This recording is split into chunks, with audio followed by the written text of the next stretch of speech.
안녕하세요. 마틸다입니다. 오늘도 이어서 하느님이시요 사람이신 그리스도의 시 읽어드리겠습니다. 책과 저자 소개가 궁금하신 분은 동영상 아래를 참고하세요. 공생활 둘째 해 5장 시카르에서 전도하시다. 그동안 나는 이 첫 번째 고찰을 적어 놓는다. 그렇지 않으면 잊어버리니까. 작년에 순한 제목 아래 넣었다가 반복인 것 같아 쓸데없는 것으로 생각되었기 때문에 뺐던 예수를 장사 지냄이라는 대목이 오히려 주님께 관계되는 모든 것을 정직하게 알기를 바라는 사람들과 그리스도의 죽음의 사실을 부인하는 사람들에게도 어떤 일들을 설명하는 데 유익한 것이었다. 끝머리에 가서 예수의 시신에 어떻게 향유를 바르고 어떻게 연포로 쌌는지에 대한 말이 있었다. 그런데 이것이 여러 가지를 설명하는 것이었다. 좋다. 그 후 일은 제대로 되었다. 그러나 내가 예수께 부축을 받지 않을 때는 완전히 바보가 되어서 아무것도 보지 못하고 아무것도 이해하지 못한다는 것을 믿어주기 바란다. 그러므로 내 일이 끝난 다음에 나에게 와서 무엇을 묻는 것은 전혀 쓸데없는 짓이다. 나는 아무것도 알지 못하게 되었고 어떤 대목이 왜 유익한지 이해하지 못하게 되었기 때문이다. 아무것도 이해하지 못한다. 완전한 제로 상태이고 전적인 암흑이다.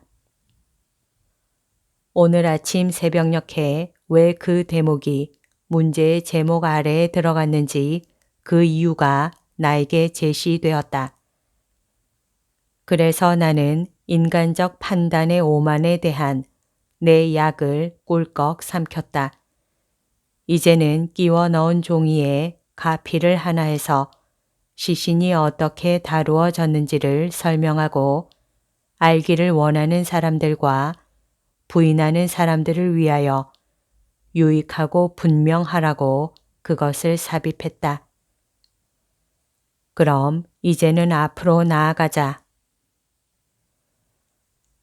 예수께서 어떤 광장 한가운데에서 많은 군중에게 말씀하신다. 예수께서는 샘 근처에 있는 돌로 된 작은 걸상에 올라가셨다. 사람들이 예수를 에워쌌다. 그리고 예수 둘레에는 12 제자도 있는데 비탄에 잠기거나 지긋지긋해 하거나 또는 어떤 접촉에 대하여 분명히 혐오를 나타내기까지 하는 얼굴들을 하고 있다. 특히 바르톨로메오와 가룟 사람은 그들의 난처한 입장을 숨김없이 나타내서 가룟 사람은 그 광경을 내려다 보려는 것처럼 어떤 나뭇가지에 걸터 앉았고 바르톨로메오는 광장 한 모퉁이에 있는 대문에 기대어 서 있다. 선입관이 생생하고 강하게 모든 제자들에게서 나타난다. 이와는 반대로 예수께서는 평소와 다른 것이 아무것도 없다. 오히려 내 생각에는 예수께서 당신의 위험으로 무섭게 하지 않으시려고 애쓰시고 동시에 일체의 의심을 없애기 위하여 위험을 나타내시려고 애쓰시기도 한다. 예수께서는 2-3명의 어린이를 쓰다듬어 주시고 이름을 물어보시며 어떤 늙은 소경에게 관심을 보이시고 친히 동량을 주신다. 그리고 일반적인 일이 아니고 개인적인 성질의 문제에 대하여 물어보는 2-3가지 질문에 대답하신다. 한 가지는 사랑 때문에 가출을 하였다가 지금은 용서를 청하는 딸을 둔 한 아버지의 질문이다. 즉시 용서해 주시오. 그렇지만 선생님, 저는 그것 때문에 고통을 받았고 지금도 받고 있습니다. 1년도 못 되는 동안에 저는 10년이나 늙었습니다. 용서하면 고통이 덜어질 것입니다.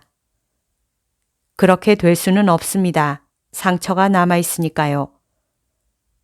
맞습니다. 그러나 상처에는 괴롭게 하는 뾰족한 끝이 둘 있습니다.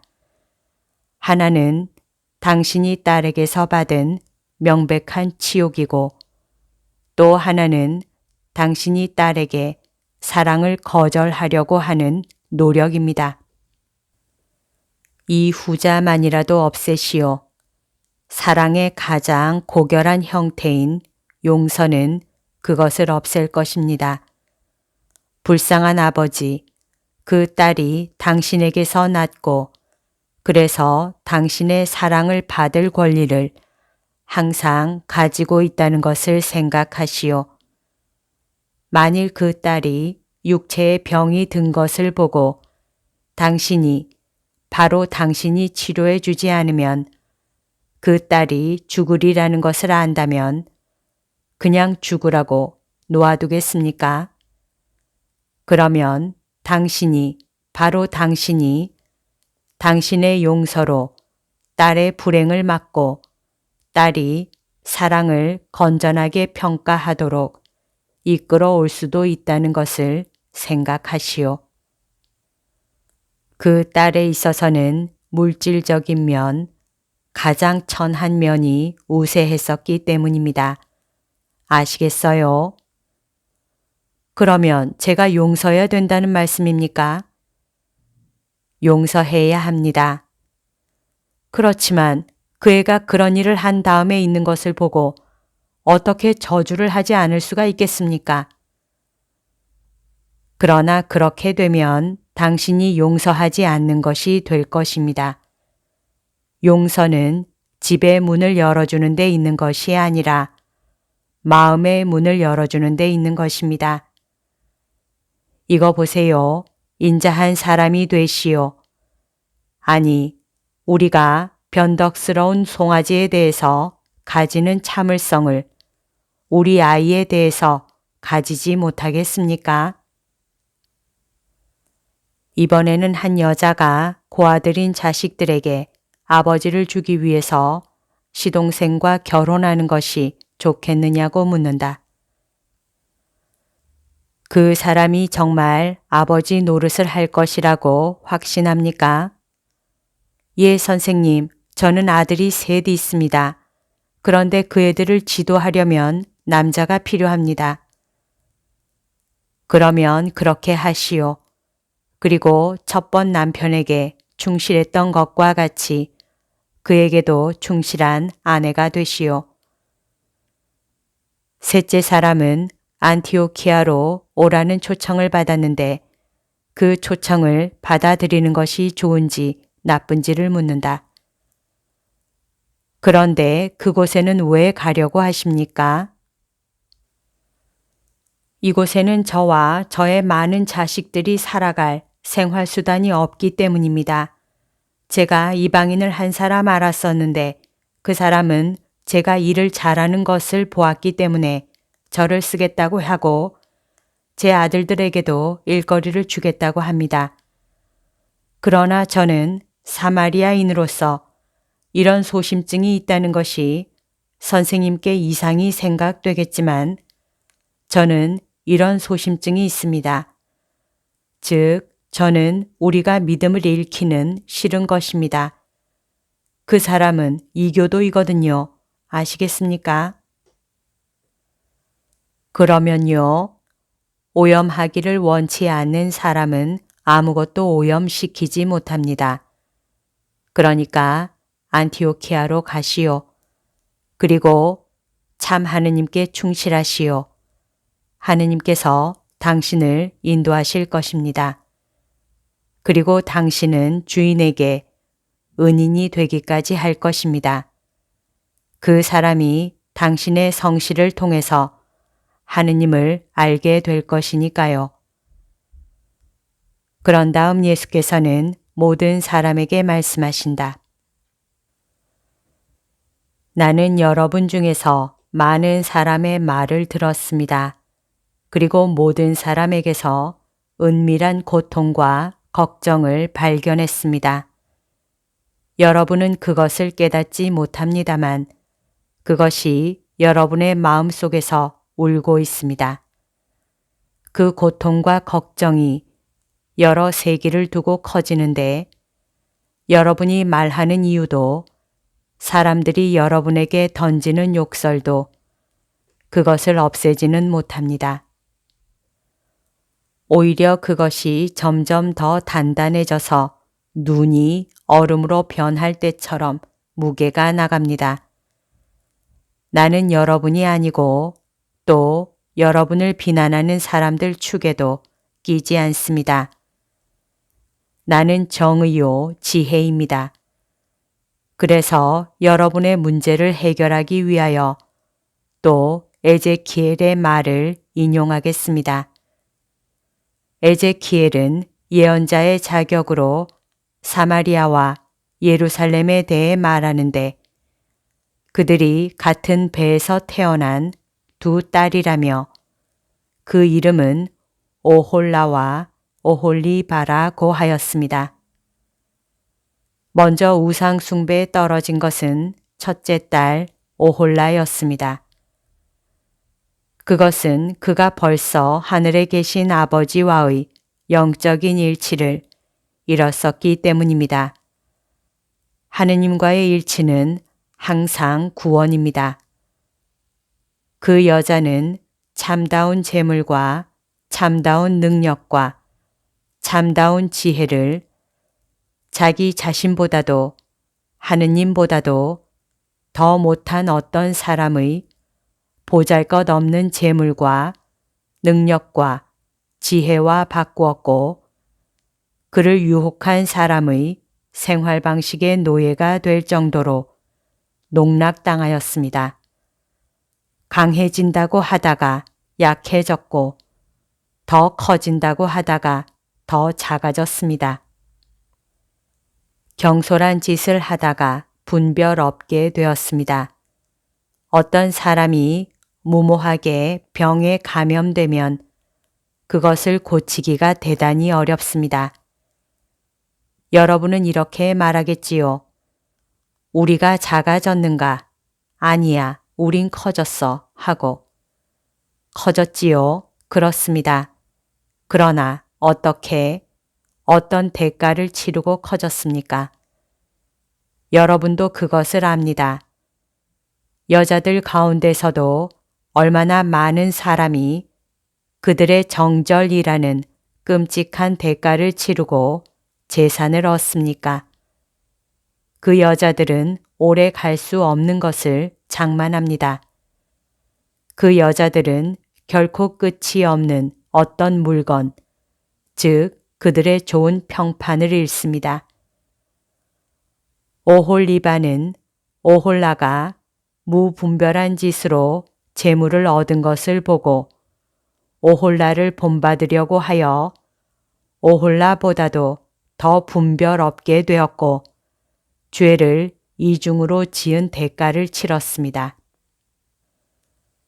사실 오홀리바는 참 하느님을 모시고 있었고 이 결합에서 그에게 오는 힘을 결코 짓밟지 말아야 했습니다. 그래서 이중으로 분별도 없고 부정한 오홀리바에게는 무자비하고 무서운 벌이 왔고 또 한층 더 많이 올 것입니다. 하느님께서 그에게 등을 돌리실 것입니다. 하느님께서는 벌써 그렇게 하시고 유다의 사람들이 아닌 사람들에게로 가시는 중입니다. 그리고 하느님은 당신을 강요하지 않으시니까 그분을 불공평하시다고 비난할 수는 없을 것입니다. 하느님은 모든 사람에게 팔을 벌리시고 모든 사람을 초청하십니다. 그러나 누가 그분께 가시오 하고 말하면 그분은 가십니다. 그분은 사랑을 찾아가시고 가겠습니다 하고 말하는 어떤 사람을 만나실 때까지 다른 사람들을 권유하십니다. 이 때문에 내가 여러분의 고민에 위안을 받을 수 있다고, 이 일을 생각하고 위안을 받아야 한다고 말하는 것입니다. 오홀라여 정신을 차리시오. 하느님이 당신을 부르십니다. 사람의 지혜는 뉘우치는 데 있고 영의 지혜는 참된 하느님과 그분의 진리를 사랑하는 데 있습니다. 오홀리바도 페니키아도 이집트도 그리스도 바라다 보지 말고 하느님을 쳐다보시오. 모든 올바른 영의 고향은 하늘입니다. 여러 가지 법률이 있지 않고 오직 하나, 즉 하느님의 율법이 있습니다. 이 법전으로 생명을 얻는 것입니다. 우리는 죄를 지었습니다 하고 말하지 말고 다시는 죄를 짓지 않기를 원합니다 하고 말하시오. 하느님이 아직 여러분을 사랑하신다는 증거는 당신의 말씀을 당신들에게 보내셔서 오시오 하고 말하게 하였다는 사실에 있습니다. 나는 여러분에게 오시오 하고 말합니다. 여러분은 욕을 먹고 추방을 당했습니까?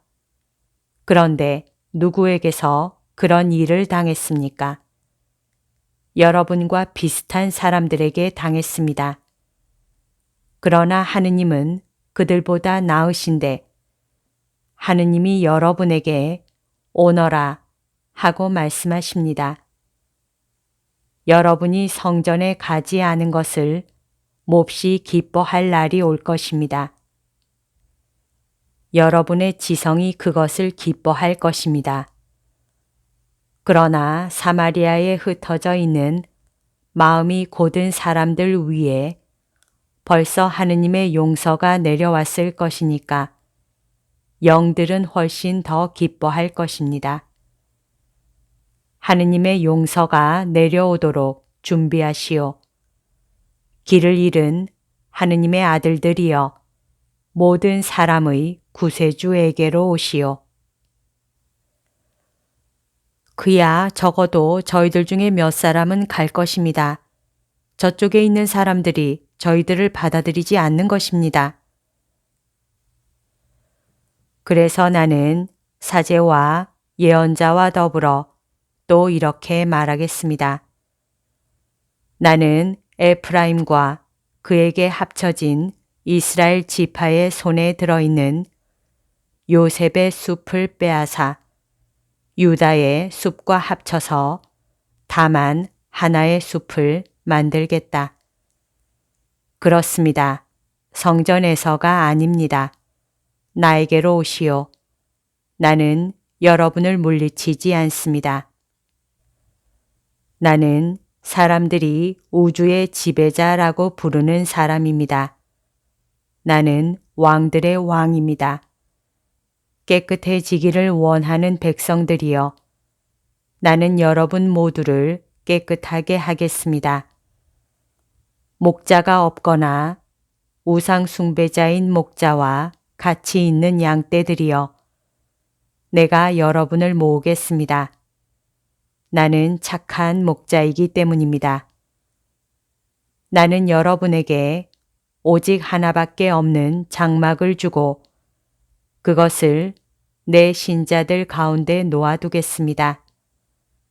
이 장막은 생명의 샘, 생명의 빵일 것이고 빛일 것이고 구원과 보호와 지혜일 것입니다. 이 장막은 모든 것일 것입니다. 그것은 죽은 사람들을 살리기 위하여 양식으로 준 살아있는 분이고 거룩하게 하기 위하여 당신의 거룩하심으로 전파되시는 하느님이시겠기 때문입니다. 내가 이런 것이고 아직도 이렇게 될 것입니다. 증오와 이해 거부와 공포의 시대는 지나갔습니다. 오시오, 이스라엘 민족, 갈라진 민족, 고민하는 민족, 물리쳐진 민족, 애지중지하는 민족, 몹시 애지중지하는 민족, 병들고 약해졌기 때문에 영혼의 핏줄을 뚫은 화살로 인해 창백해지도록 피를 흘리고 그 영혼에서 너희 하느님과의 생명을 주는 결합이 달아나게 되었기 때문에 무한히 소중한 민족, 오너라, 내가 태어난 태중으로 오너라, 너에게 생명을 보내준 가슴으로 오너라. 거기에는 아직도 너에 대한 다정스러움과 따뜻한 기운이 남아있다. 항상 오너라. 생명과 구원을 찾아 오너라.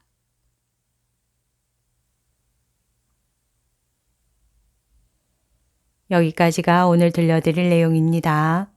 오늘도 하느님의 뜻 안에서 서로 사랑하는 하루 보냅시다.